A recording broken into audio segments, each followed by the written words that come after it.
Ka Voice of the People Party ne ka VBP. Menta ka sengi nengkong kala beseng say upastor Shanlang Warjri.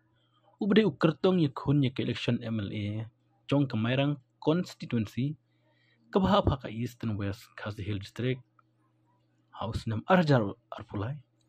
Badya u working president kamairang circle ba Kerup Singh Thaba. Namar ke jingkano makile percaya keseng.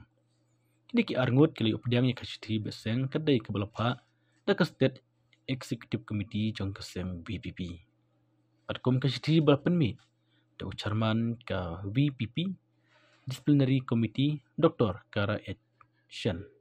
Ulong da ke jing betha da ke state executive committee balapan tip syakine ki arngut ki dikot bakaseng kala syingkhya ki kam ba ki lale kidai kikam kibam ya hap satya kum kejilong dekot jong kesem kum tahadin kejing bishar bha ya kikam bakilale kijing kren klapau syai bagi kam bakilale kim hap satya bar kinong rim jong kaparti VPP kum ta keseng kaman se ban be seng no yakini ki arngot nadum ta kesngi ke arpa trik uyayong arjar apsal kene kejing be seng ka sedang ya chat nadu balabe nengkong yuba avenir pariat ubadai nong yakun yak election MLA chustam ajar pulai na East Shillong constituency namar ikam bo ile persya yak sem badya ulabe men hakasin sejan badashudap